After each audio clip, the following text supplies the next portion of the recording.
मत्तेचं शुभवर्तमान अध्याय 7 वचन 13 आणि 14 मी वाचून दाखवते. सर्वजण लक्ष द्या. अरुंद दरवाजाने आत जा, कारण नाशाकडे जाण्याचा दरवाजा रुंद व मार्ग पसरट आहे आणि त्यातून आत जाणारे पुष्कळ आहेत, परंतु जीवनाकडे जाण्याचा दरवाजा अरुंद व मार्ग संकोचित आहे आणि ज्यांना तो सापडतो ते थोडके आहेत.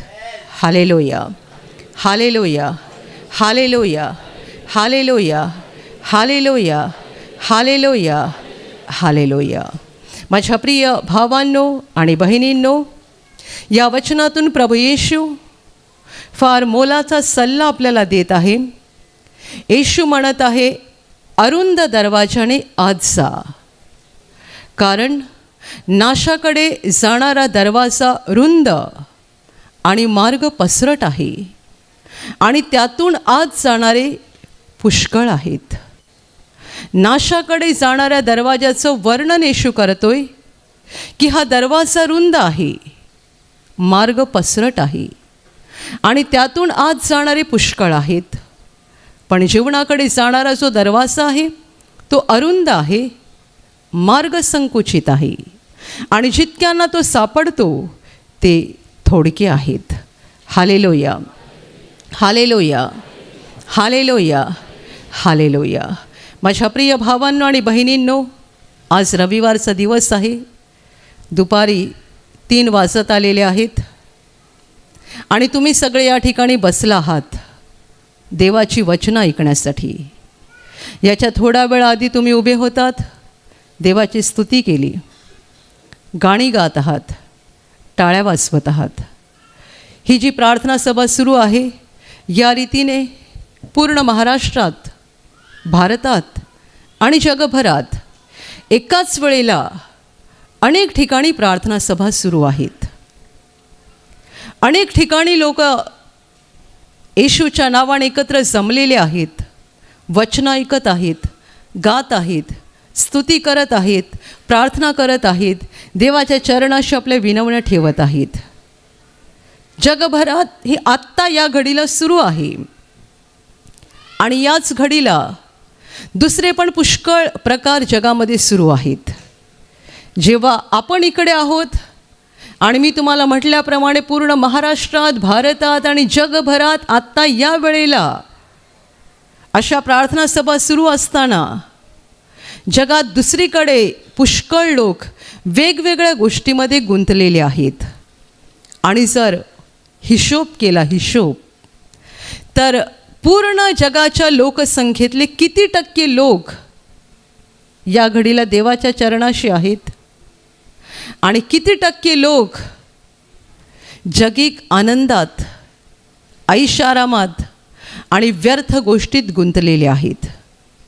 जर हिशोब केला तर समजेल की देवाच्या चरणाशी बसलेले किंवा देवाकडे मन लावून असलेले लोक थोडके आहेत आणि जे जगाच्या व्यर्थतेमध्ये गुंतलेले आहेत ते जास्त आहेत. Hallelujah, hallelujah, hallelujah.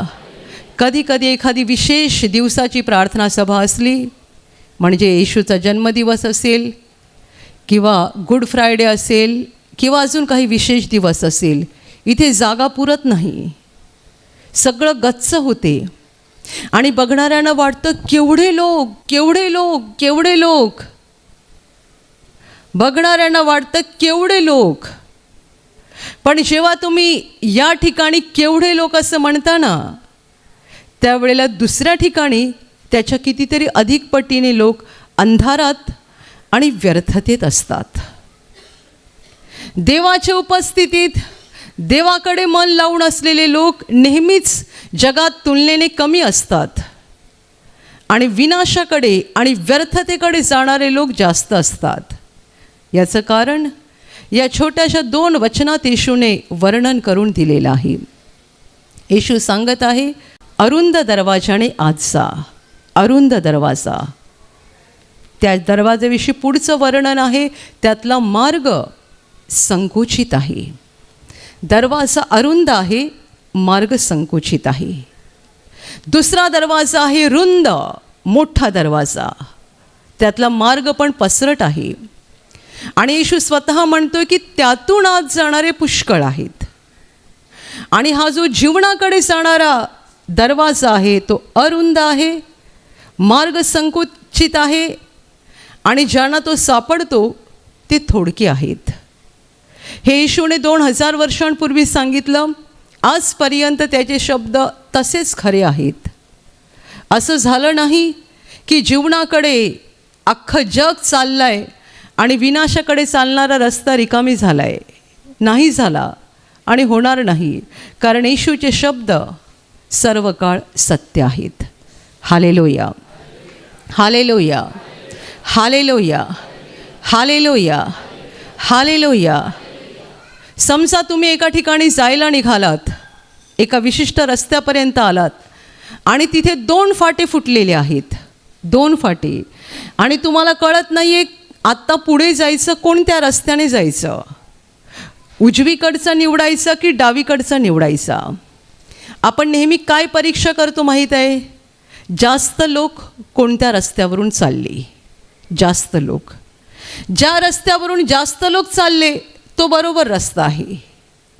ज्या रस्त्यावरून जास्त लोक चालले तो चांगला रस्ता आहे, फायदेशीर आहे, उपयोगी आहे, आणि तिकडे आपल्या अवतीभोवती खूप लोक असणार, आपल्याला मदत पण होईल.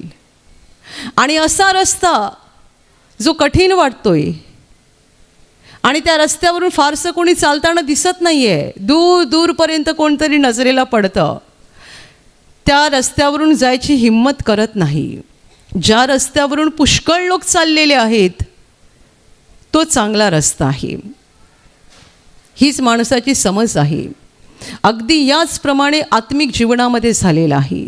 येशूने 2च रस्ते सांगितलेले आहेत. याचा अर्थ तिसरा रस्ताच नाही आहे, 2च रस्ते आहेत, 2च मार्ग आहेत, 2च दरवाजे आहेत. अरुंद दरवाजा, रुंद दरवाजा.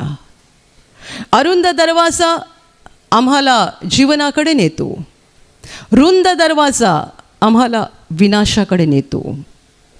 येशू म्हणतोय तुम्ही अरुंद दरवाजातून आतमध्ये जा, कारण तो रस्ता अरुंद जरूर आहे, त्यातला मार्ग पण संकुचित आहे, पण तो तुम्हाला जीवनाकडे नेणार आहे. आणि हा जो रुंद आहे, मोठा वाटतोय, खूप लोक चालले आहेत, पसरट रस्ता आहे आणि सगळे एकदम आनंदात आहेत, पण तुम्हाला माहिती नाही आहे हा रस्ता तुम्हाला विनाशाकडे घेऊन चाललेला आहे. Hallelujah, hallelujah, hallelujah, hallelujah, hallelujah, hallelujah. आता हा रुंद काय, अरुंद काय? जेव्हा तुम्ही रुंद रस्त्यावरून चालता, मोठ्या रस्त्यावरून, तेव्हा तुम्हाला सगळं काही चालतं, ऐश आराम, तिकडे खूप सुविधा पण मिळतात, सगळं काही मनासारखं असते. जेव्हा तुम्ही अरुंद दरवाजाकडे येता, तेव्हा त्या दरवाजातून आत जाताना खूप साऱ्या गोष्टी दरवाजाच्या बाहेर सोडायला लागतात. त्या घेऊन आतमध्ये जाता येत नाही. तो दरवाजा अरुंद आहे. तुमचा गर्व, तुमचा स्वार्थ, तुमचा पैशाचा लोभ, तुमची पापं, तुमचा अमंगळपणा, सगळं काही त्या दरवाजाच्या बाहेर सोडायला लागतं. श्रीमंत माणसाला पण जर या अरुंद दरवाजातून जायचं असेल ना, त्याला आपल्या पैशाचा सगळा मोह तिकडे बाहेर सोडायला लागतो. तो सोडल्याशिवाय त्याला आतमध्ये जाता येणार नाही. Hallelujah, hallelujah, hallelujah. प्रत्येकालाच आत्मत्याग करावा लागतो. तो केल्याशिवाय या अरुंद दरवाजातून आत प्रवेश मिळत नाही. तिथे आतमध्ये जाताना एकच गोष्ट आपल्याला सोबत नेता येते, ती म्हणजे आपला स्वतःचा वधस्तंभ. येशू म्हणाला, जर कोणी माझ्या मागे येऊ पाहतोय तर त्याने आपला वधस्तंभ उचलून माझ्या मागे यावं. आपला वधस्तंभ उचलून. येशू त्या मार्गाने गेला आणि आपल्याला सांगतोय तुम्ही पण या.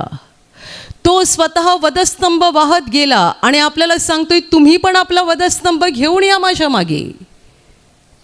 आपला वधस्तंभ उचलणं म्हणजे सगळा त्याग करून स्वतःहून कठीण मार्गाची निवड करणं, त्याग करून पाप सोडणं आणि निर्णय घेणं. कितीही त्रास हो, कितीही अडथळे हो, इथपर्यंत की जीवाची किंमत मोजावी लागली तरी हरकत नाही, पण मी येशूच्या मागे चालणार आणि एक दिवस जीवनामध्ये प्रवेश करणार. Hallelujah, hallelujah, hallelujah. हा वधस्तंभ घेऊन जोपर्यंत आपण त्या दरवाजातून आत जात नाही तोपर्यंत आपला प्रवेश कठीण आहे आणि आतला रस्ता पण संकुचित आहे, त्रासदायक आहे, क्लेशदायक आहे, दुःखदायक आहे. Hallelujah, hallelujah, hallelujah. प्रभूमध्ये आल्यानंतर, देवाच्या मार्गाने चालायला लागल्यानंतर खूप गोष्टी सोडायला लागतात. दारू सोडायला लागते, सगळी वाईट व्यसनं सोडावी लागतात, जुगारासारखे काही वाईट नाद आहेत ते सोडावे लागतात. जगातल्या व्यर्थ गोष्टी टी व्हीवर मोबाईलवर बघणं सोडावं लागतं. अर्थात सगळेच सोडत नाहीत. काही लोक थोडे थोडे सुरू ठेवतात आणि त्यांना असं वाटतं की हे थोडं थोडं चालतं, थोडं थोडं आहे, हे थोडं थोडं चालतं. पण तुम्हाला माहीत नाही आहे, हा अरुंद दरवाजा आणि हा संकुचित मार्ग आहे, यावर थोडं थोडं पण चालत नाही. जे चालतं ते त्या रुंद दरवाजात आणि त्या पसरट मार्गावर. तिकडे चालणारे एकदम आनंदात चालतात, त्यांना सगळ्या सुविधा मिळतात, जे पाहिजे ते खातात, पितात, नाचतात, गातात, मजा करतात आणि त्यांच्या मनाप्रमाणे त्यांचं जीवन सुरू आहे. प्रत्येक जण म्हणतो मी स्वतंत्र आहे, मला जे काही करायचं आहे ते मी करेन. त्या रस्त्यावर सगळं चालतं. अरुंद वाटेवर हे चालत नाही. तिकडे मला जे वाटेल ते मी करणार हे बोलून चालत नाही, तर सकाळी उठल्यापासून रात्री झोपेपर्यंत हे बोलावं लागतं, माझ्या प्रभूला काय वाटतं ते मला केलं पाहिजे. मला काय वाटतं ते महत्त्वाचं नाही आहे, माझ्या प्रभूला काय वाटतं ते महत्त्वाचं आहे. कारण मी त्याच्या मागे चाललो आहे, मी त्याचा अनुयायी आहे, मी जीवनाकडे चाललो आहे. म्हणून मला काय वाटतं ते करून नाही भागणार, प्रभूला काय वाटतं ते मला केलं पाहिजे. Hallelujah, hallelujah, hallelujah. माझ्या प्रिय भावांनो आणि बहिणींनो, लक्षात घ्या, येशूच्या मागे चालणं आणि एक दिवस जीवनामध्ये प्रवेश करणं पाहिलं तर कठीण आहे आणि पाहिलं तर सोपंही आहे.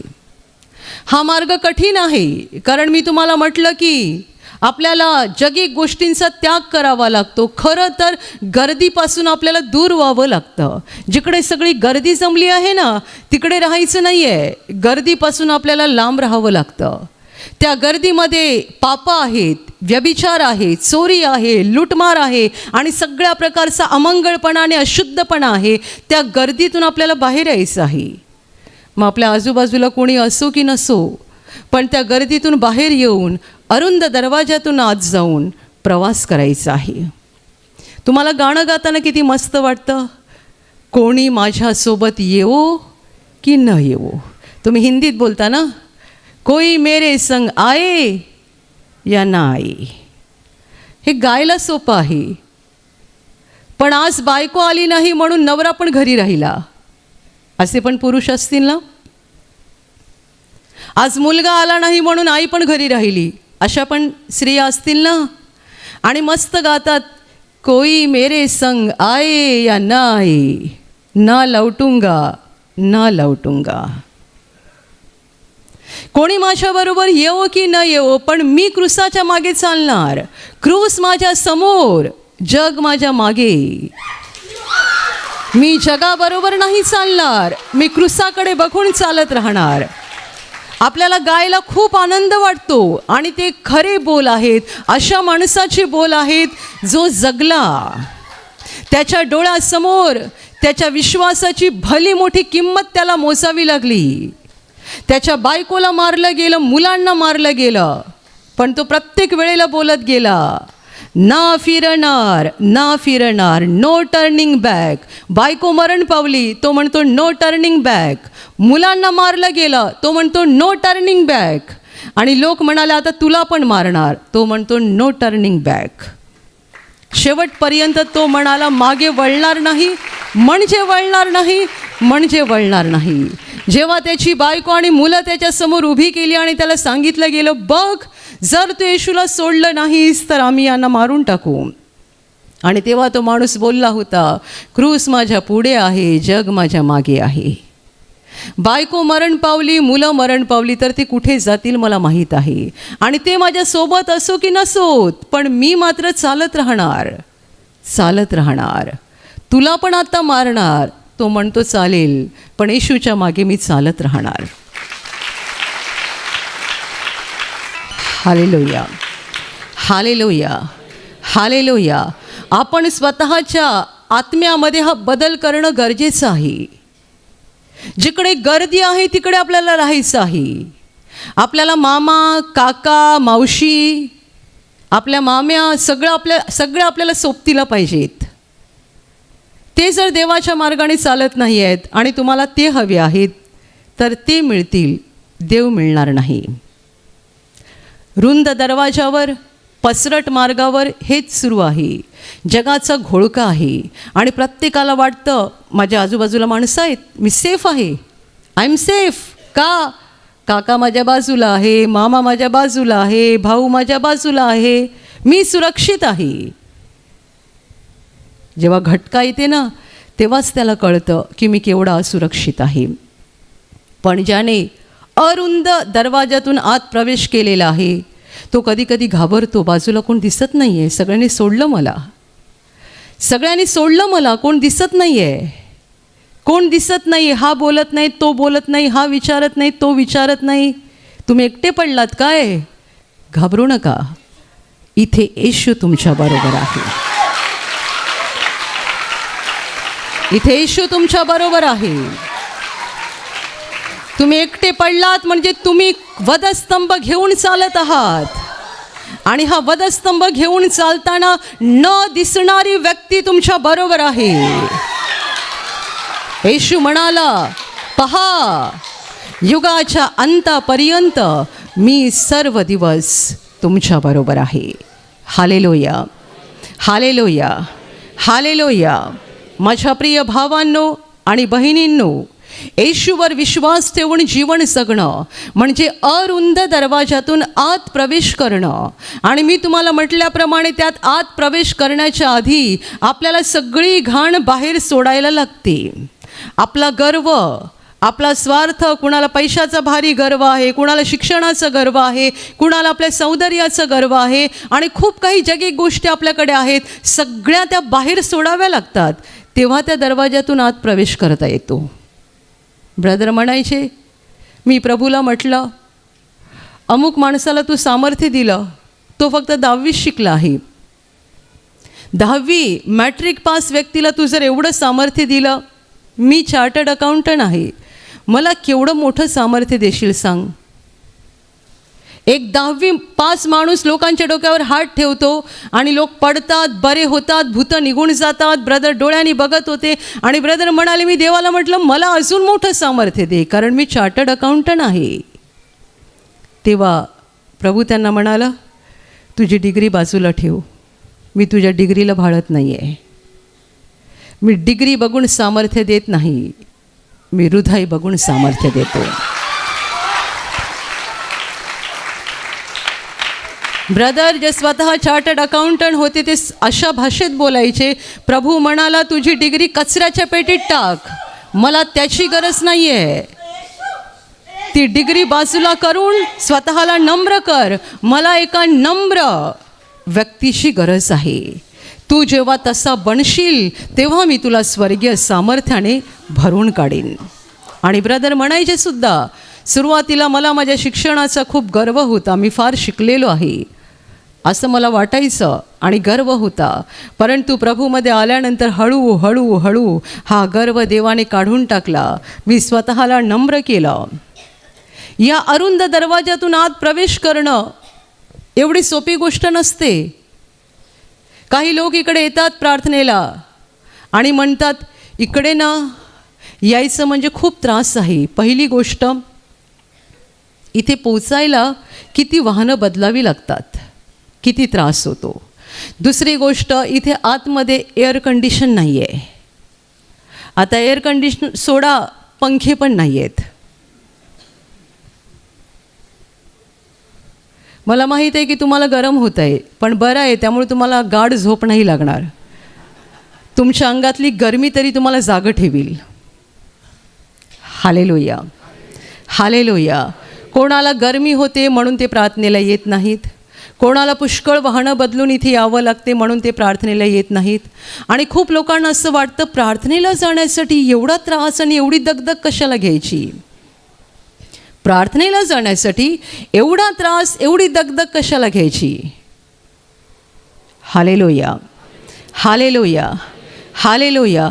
कंपनीचं काम असेल, ऑफिसचं काम असेल तर कितीही दगदग सहन करायची, चालते. प्रार्थनेसाठी कशाला एवढी दगदग करायची. प्रार्थना काही महिन्यातून एकदा गेलं तरी चालेल.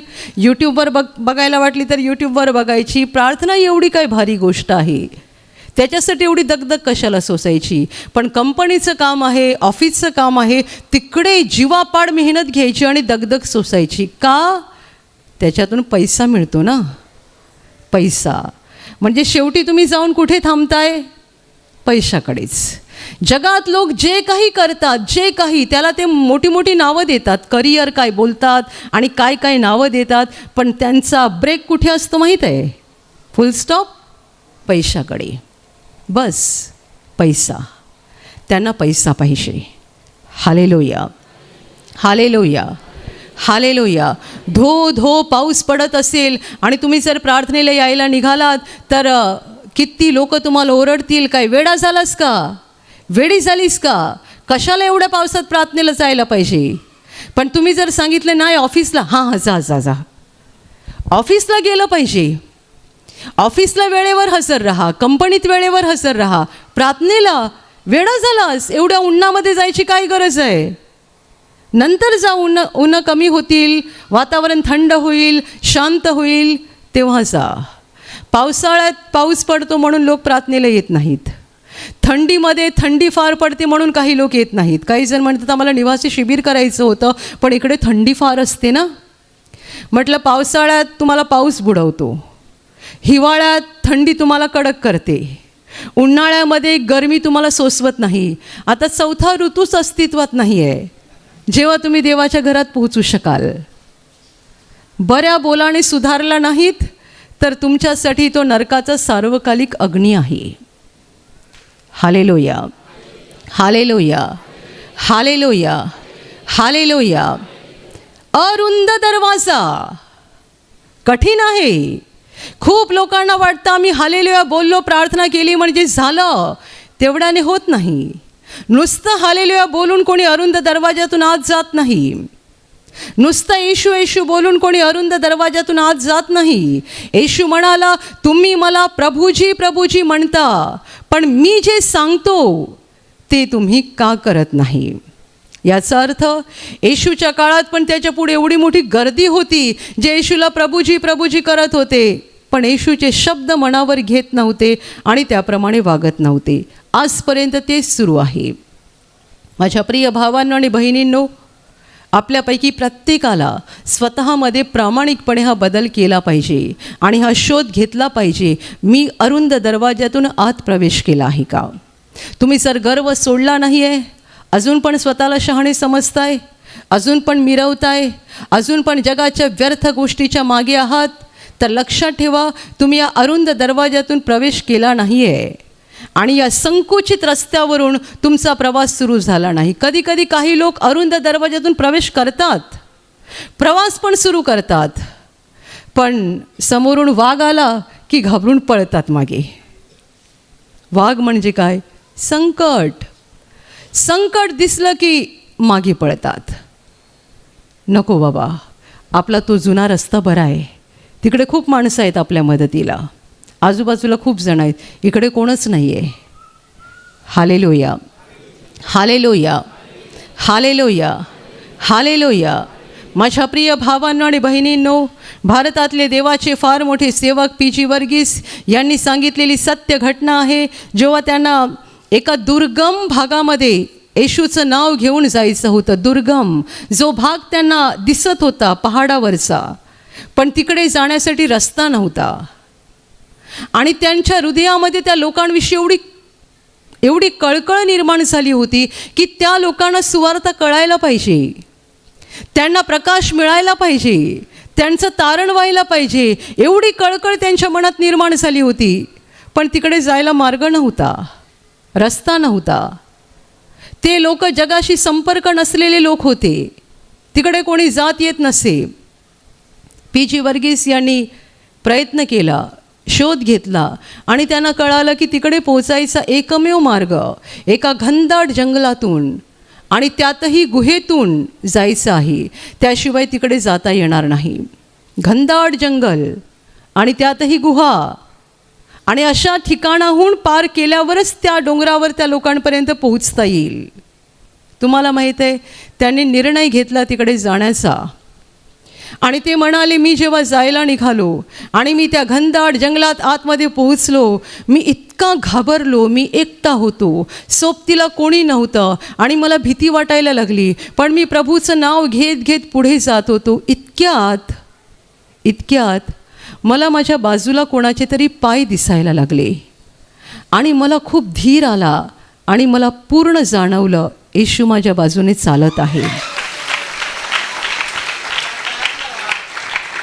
भीती पूर्ण निघून गेली. तो एवढा कठीण मार्ग त्याने पूर्ण पार केला. आणि ते म्हणतात, जेव्हा मी तिकडून बाहेर पडलो तेव्हा ते मला पाय दिसायचे बंद झाले. तुम्हाला असं वाटतं की अरुंद मार्गातून आत गेल्यावर आपण एकटे पडणार? अजिबात नाही. तिकडे तर येशू आहे. हद्दीवर त्याचे देवदूत उभे आहेत, जे त्याने आपल्या मदतीसाठी ठेवलेले आहेत. जागोजागी पवित्र आत्म्याचा वावर आहे, जागोजागी देवदूत उभी आहेत. तो रस्ता कठीण जरूर आहे, कारण त्या रस्त्यावर संकट आहेत, अडखळणं आहेत, क्लेश आहेत. आणि त्या रस्त्यावर सगळ्यात भयानक गोष्ट आहे ती म्हणजे मोहपाश. पावलोपावली आपल्याला मोहात पाडलं जातं, पावलोपावली मोहात पाडलं जातं, पावलोपावली आपल्याला घसरविण्याचा प्रयत्न केला जातो.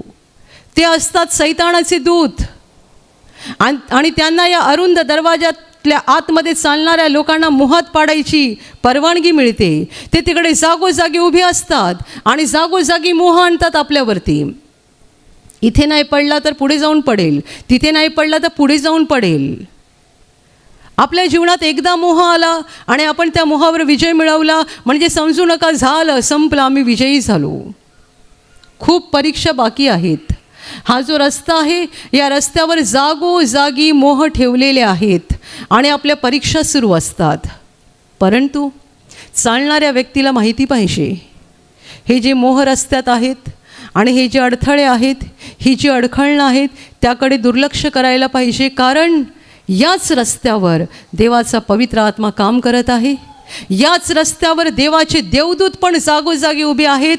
फक्त आम्ही त्यांना आवाज द्यावा, आम्ही त्यांना हाक द्यावी आणि ते हजर होतात आमची सेवा करायला, आम्हाला मदत करायला. पण आम्ही हाक दिली पाहिजे. तो विश्वास पाहिजे की आम्ही मोह बघून पडून जाऊ किंवा संकट बघून मागे वळू, परत जाऊ.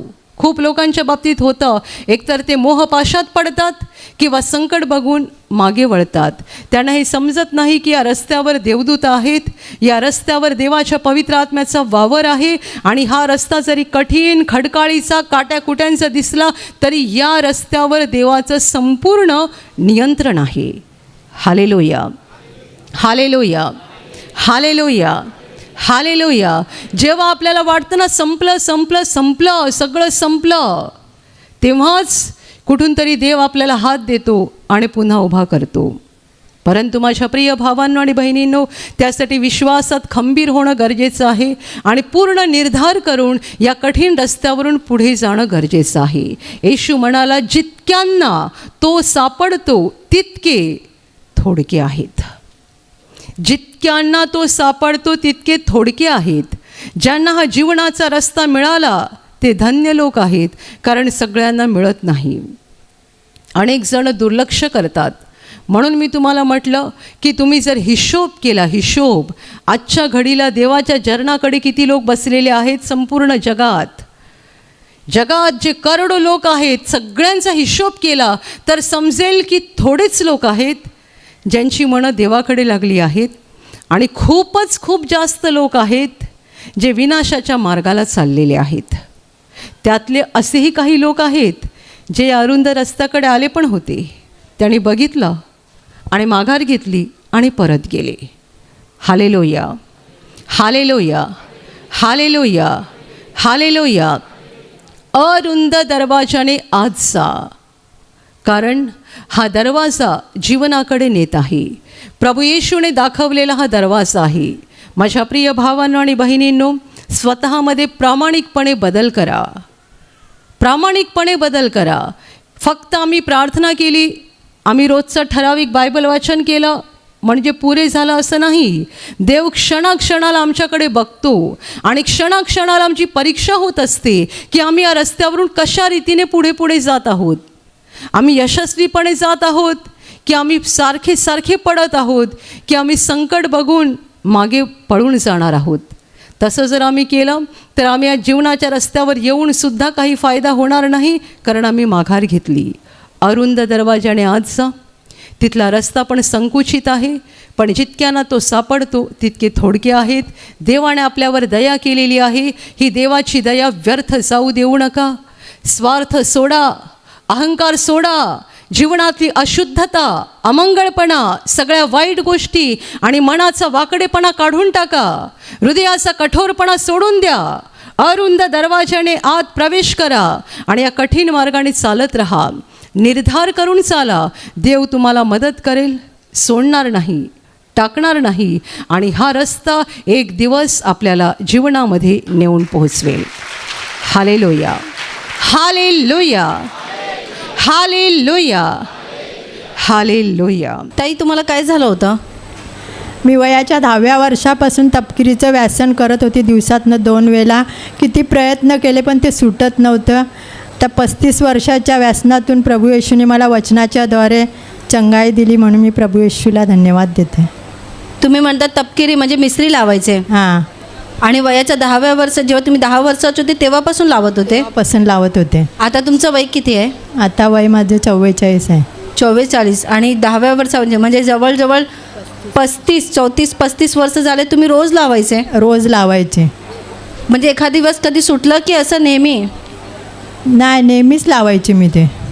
पण इतके वर्ष तुम्ही प्रार्थनेत येत आहे, पण कधी सोडायची इच्छा झाली नाही? केलं पण सुटतच नव्हतं. म्हणजे प्रयत्न करून झाला आहे पण सुटत नव्हता. तर वचन मी सतत बोलत राहायची आणि स्तुती आराधनांचं वचन हे करत राहायची.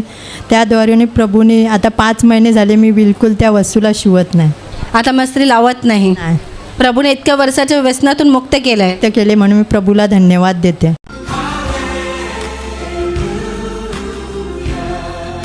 ताई, तुमचं नाव सांगा. माझं नाव कुंदा घोडवंदे. मी कामनवरून आलो. काय झालं होतं तुम्हाला? माझं 5 महिने झालं माझं डोकं सारखं दुखत होतं. इथं दुखत होतं तर मला असं झोपलो का चक्कर पण येत होते. माझं 2 कान पण दुखत होतं. असा आवाज सारखा येत होता.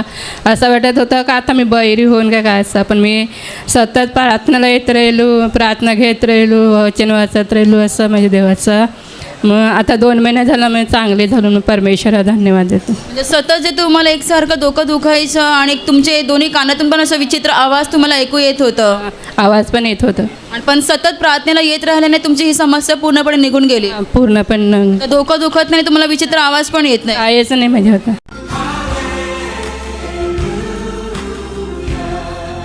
भाऊ, तुमचं नाव सांगा. माझं नाव गोविंद. काय साक्ष आहे तुमची? माझे 2 महिन्यापासून खोकला लई येत होता. 2 महिन्यापासून रात्रीचा खोकला लई खोकायचा मी. तर मला तकलीफ नाही लई व्हायची. तर मी काय केलं त्याच्यात, तर मॅडमने त्या अशी मला कुणाला खोकला येतो छातीवर हात ठेवा बोलले सिस्टरने. खोकल्यावर ज्याला येतं गळ्यावर हात ठेवा म्हणलं. मी गळ्यावर हात ठेवला. या क्षणाला स्वर्गातून देवाचं महान सामर्थ्य तुमच्यावर येऊ. येशूचं सामर्थ्य तुम्हाला स्पर्श करो. हे तापाच्या आत्म्यांनो, प्रभू येशू ख्रिस्ताच्या नावाने मी तुम्हाला आज्ञा देत आहे, या क्षणाला यांना सोडून निघून जा. सर्व प्रकारच्या खोकल्याच्या आत्म्यांनो, प्रभू येशूच्या नावाने मी आज्ञा देत आहे, निघून जा आणि पुन्हा त्यांना छळू नका. आमेन. तेव्हापासून माझी खाशी येत नाही आहे. म्हणजे शिष्याने विशेष प्रार्थना घेतली होती 15 दिवसा अगोदर हां, खोकल्यासाठी. खोकल्यासाठी त्यावेळेला तुम्ही प्रार्थना करत होता. होतं त्यावेळेला तुम्हाला 2 महिन्यापासून खोकला होता. होता सतत खोकला यायचा, त्याचाच खोकला यायचा, रात्रीचा जास्त यायचा. जास्त यायचा. मग तुम्ही त्या प्रार्थने सभेत हजर होता. हां, तेव्हा काय झालं? तर मी गळ्यावर हात ठेवलं, त्याच्यानंतर मला खोकला तेव्हापासून येत नाही आहे. आता 15 दिवस झाले, 14 ते 15 दिवस झाले, आता खोकला नाही. नाही आहे. रात्री चांगली झोप लागते. हां, पुढची काय साक्ष आहे? पुढची साक्षी आहे, मी तंबाखू वयाच्या 12 वर्षापासून खात होतो आणि सिगरेट हे वयाच्या 12 वर्षामध्ये सगळं मिश्री तंबाखू हे सगळं खायचं. 12 वर्षाच्या असतानापासून तरी मला सुटत नव्हती.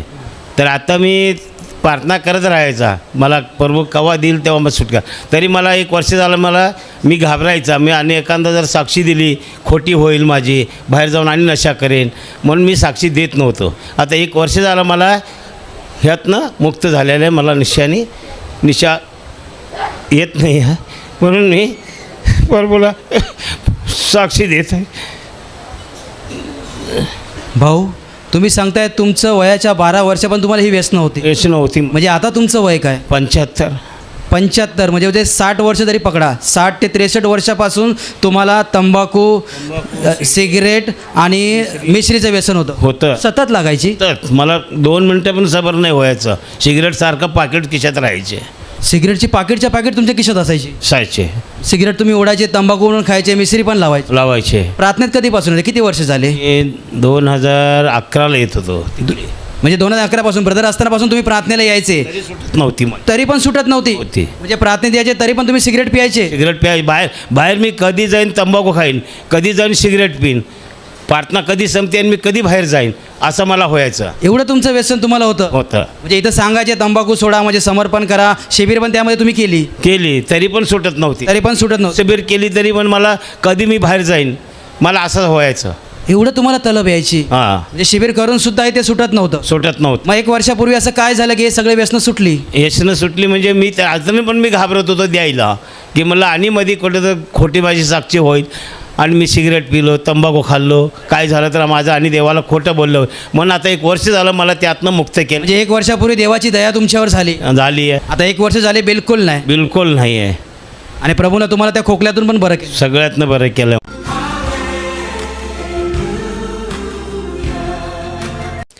आणि आता मी तुमच्यासाठी प्रार्थना करणार आहे. पूर्ण विश्वास ठेवा की प्रभू येशू एका क्षणात तुम्हाला स्पर्श करून बरं करेल. एका क्षणात तो तुमच्या जीवनातलं दुःख काढून टाकेल. कारण प्रभू आजही जिवंत आहे.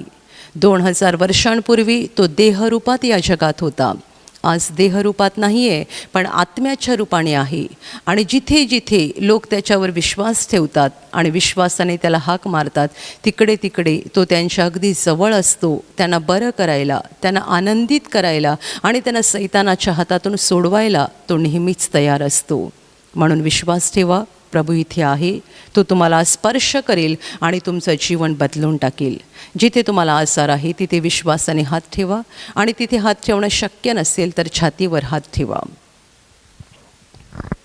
प्रभू येशूच्या नावाने या क्षणाला तुमच्या शरीरातले सगळे आजार नष्ट होत. प्रभू येशूच्या नावाने तुमच्या जीवनातील सगळी दुःख निघून जावोत. सैतानाची सर्व कामं तुमच्या घरातून आणि तुमच्या कुटुंबातून प्रभू येशूच्या नावाने पूर्णपणे नष्ट होत. सर्व शुद्धात्म्यांनो, प्रभू येशूच्या नावाने मी तुम्हाला आज्ञा देत आहे, या क्षणाला यांना सोडून निघून जा आणि पुन्हा त्यांच्यात शिरू नका. प्रभूचं महान सामर्थ्य तुमच्यावर येऊ. पवित्र आत्मा तुमच्यावर येऊ. पवित्र आत्म्याचा आनंद तुमच्या जीवनात येऊ. पवित्र आत्म्याची शांती तुमच्या हृदयात येऊ आणि तुमचं जीवन स्वर्गीय प्रकाशाने भरून जावो. आमीन.